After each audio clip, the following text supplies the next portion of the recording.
All right, my official prediction, Derrick Lewis versus Cyril Gane. I'm going Derrick Lewis, guys. I'm putting the curse, I'm putting the hex on the Black Beast, but you got to hear me out. I am well aware who the better fighter is. The better fighter is Cyril Gane. I'm also well aware where this fight is going to take place, which is a stand-up battle. So now Derrick Lewis, who is a street fighter with some major power, pretty polished street fighter, but we can agree he's a brawler, is going to be in there with a professional stand-up fighter. How do you possibly take Cyril? Or how do you possibly take Lewis? Okay. Hear me out. It's a power issue. It's a power issue. We have seen a number of kickboxers come over to MMA, and they do not do well. I could count on one hand the ones who have succeeded, right? I could go back to Maurice Smith. I'm going to throw Marco Huaz in there because he had a stand-up background, all the way to Adesanya. I mean, there's not a whole lot.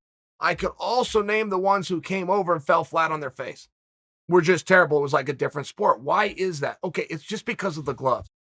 Traditional kickboxing is not in line. Muay Thai, by example, is not in line with Western boxing. Western boxing believes a lot in head movement. The Muay Thai guys do not, the kickboxers do not move their head. They have these great big gloves on. They will literally, one of the top defenses that you will see in glory or in kickboxing is they'll put their chin down and hold their hands up just like this, like a child. It's called a shield. And quite frankly, it works really well. It works really well. Somebody's coming at you, you bury your chin just in case something comes from the side. You hold your gloves up and you wait until they're done. You let all the punches and kicks come off of the gloves, come off of your shin.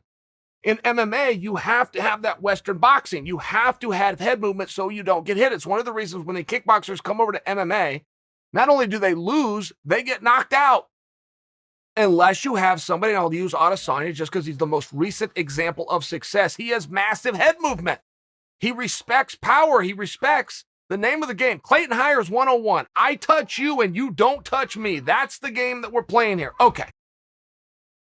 Now, Cyril is pretty damn good at managing space. Cyril does some things very, very well. Derrick is going to have to make this ugly. And you can always beat a guy better than you. If you brawl a boxer, you can beat him. But the boxer's playing the same game in reverse, right? You box a brawler and you brawl a boxer. Derrick Lewis is a brawler. He's going to have power. I don't think that Derrick Lewis is going to find takedowns. He doesn't have great takedowns. Between the two, he's the better wrestler. He doesn't have great takedowns, but if he can threaten them, if he can offer, if he can get to the clinch, if he can change elevation, if he can make this ugly, he has to understand range. And range, much like distance, much like footwork, are just buzzwords that some jerk throws out because he wants to pretend he's a fight announcer.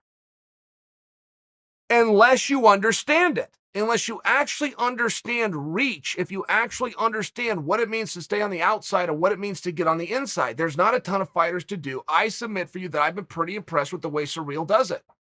He does understand that. I think if you go watch his fight with Junior Dos Santos, it's a fine example where he understands distance. Derrick's going to have to double cross him. And you can double cross a guy, particularly if you're bigger than him. And Derrick is. Now, this is a stretch. If I could have one of their skills, Derrick Lewis or Cyril Gane, I got to have one of their skills. I take Cyril's, no question. I don't think that they're very comparable in terms of skill. But you have some intangibles that lean towards Lewis. He's very explosive. He is much bigger. He is a straight-up brawler, which means you don't know what's going to come. He's also really hard to hurt. Tell me the last time you saw Derrick Lewis get knocked down.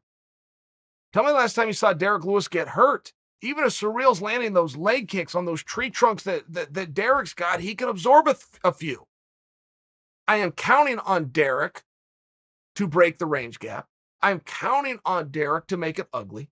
I'm counting on Derrick to threaten a takedown. I'm counting on Derrick to be invigorated by the hometown crowd. Some stretches by me, right? There's a reason I don't get very many of my predictions right, okay? I'm taking some liberties. I'm taking some stretches. I'm also taking the Black Beast, Derrick Lewis.